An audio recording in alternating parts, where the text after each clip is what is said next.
اعوذ باللہ من الشیطان الرجیم بسم اللہ الرحمن الرحیم۔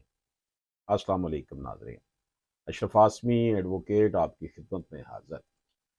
ناظرین کرام، اللہ پاک سے دعا ہے کہ اللہ پاک ہم سب پر اپنا خاص کرم فرمائے، اللہ پاک ہمیں رزق حرام سے بچائے، اللہ پاک ہمیں آسانیاں تقسیم کرنے والا بنا دے۔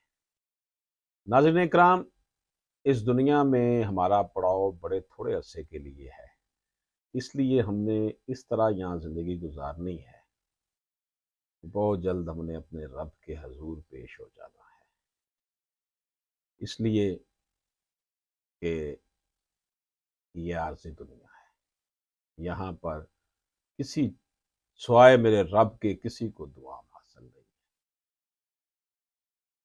پاکستان کے جو معروضی حالات ہیں، لا اینڈ آرڈر کی جو صورتحال ہے یہاں پر، اس حوالے سے جب ہم بات کرتے ہیں تو ہمیں یہ اندازہ ہوتا ہے کہ پاکستان میں انصاف کا حصول بہت مشکل ہو چکا ہے، انصاف ملنا مشکل ہے۔ وجہ یہ ہے کہ تمام ادارے اپنا اپنا کام نہیں کر رہے۔ جب ادارے اپنا کام نہ کر رہے ہوں، حکومتی ادارے جو ہیں، پبلک سیکٹر ادارے، تو پھر بوجھ جو ہے وہ عدالتوں کے اوپر آ جاتا ہے۔ ان حالات میں لیٹیگیشن جو ہے وہ بڑھ جاتی ہے، اور اس لیے ہمیں تحمل کے ساتھ، بردباری کے ساتھ اپنے معاملات کو نپٹانے کی کوشش کرنی چاہیے۔ اگر ہم اپنے گھر میں ہی، اپنے اسٹارٹ میں ہی اپنے بچوں کو، اپنے بہن بھائیوں کو قرآن و سنت کے مطابق چلنے کی ترغیب دیں تو ڈیفینیٹلی اس سے یہ ہوگا کہ معاشرہ جو ہے وہ بہتر انداز میں پنپے گا، اور زندگی جو ہے قرآن و سنت کے مطابق چلے گی، اور کسی کے اوپر زیادتی کرنے والا جو فیکٹر ہے وہ ختم ہو جائے گا۔ نبی پاک صلی اللہ علیہ وآلہ وسلم نے جو انقلاب برپا کیا وہ یہی تھا کہ آپ نے ہر کسی کو اس کی ڈومین میں رہنے کا درس دیا، اور یہ سب کچھ کر کے بھی دکھایا۔ یوں ایک ایسا معاشرہ تشکیل پا گیا کہ ایک دوسرے کے خون کے پیاسے جو تھے وہ مونس و غمخوار بن گئے ایک دوسرے کے۔ ہمارے سامنے انصار اور مہاجرین کا جو تعلق ہے وہ بالکل سامنے ہے کہ کس طریقے سے انصار نے مہاجرین کے لیے کس طریقے سے اپنی جو تھی وہ قربانیاں دیں، ان کو اپنے کاروبار میں سے شیئر دے دیا۔ یہ معاشرہ ایک دن میں نہیں بنا تھا۔ جس وقت نبی پاک صلی اللہ علیہ وآلہ وسلم تشریف لائے اس وقت صورتحال بڑی عجیب تھی۔ زمین اہل زمین کی چیرہ دستیوں سے بیزار تھی، آسمان پر قہر و رونیت کے کالے بادل چھائے ہوئے تھے، خلوص و مروت کے راستے سنسان ہو چکے تھے، مہر و وفا کی کھیتیاں خشک ہو چکی تھیں۔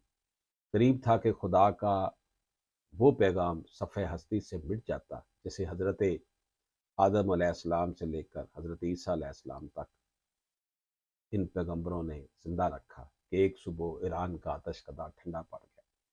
خانہ خدا میں رکھے ہوئے انسانوں کے اپنے ہاتھوں سے تراشیدہ بت اوندے منہ گر پڑے۔ 12 ربیع الاول کا دن انسانیت کے لیے ایک عظیم خوشخبری لے کر طلوع ہوا۔ نبی پاک صلی اللہ علیہ وآلہ وسلم کا ظہور ہوا۔ نبی پاک صلی اللہ علیہ وآلہ وسلم کے ظہور نے ان تڑپتی ہوئی، سسکتی ہوئی انسانیت کو جو ہے وہ سکون بخشا۔ کسی معاشرے میں خواتین کو وراثت میں حق نہیں دیا جاتا تھا۔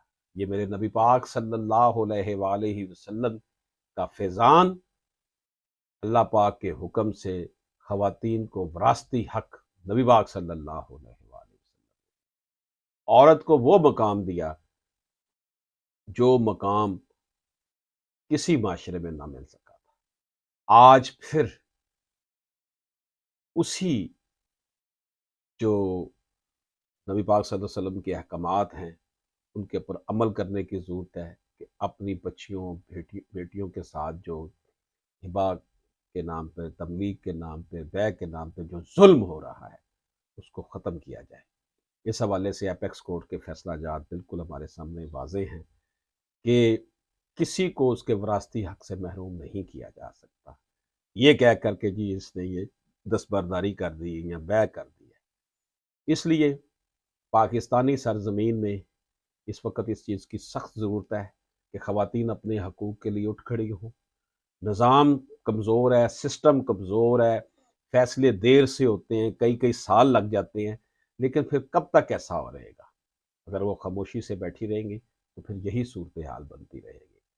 اس لیے سول کورٹ میں دعویٰ دائر کریں، اس کے بعد آپ ایک لائن میں آ جائیں گے، مت چپ رہیں کہ جی بھائی نے ساری پراپرٹی پہ قبضہ کر لیا ہے یا جعلی ہبہ نامہ بنا لیا ہے۔ ایک دفعہ آپ لوگ ہمت کریں، انشاءاللہ تعالی اللہ پاک آپ کے ساتھ ہوگا۔ اجازت دیجیے، اللہ حافظ۔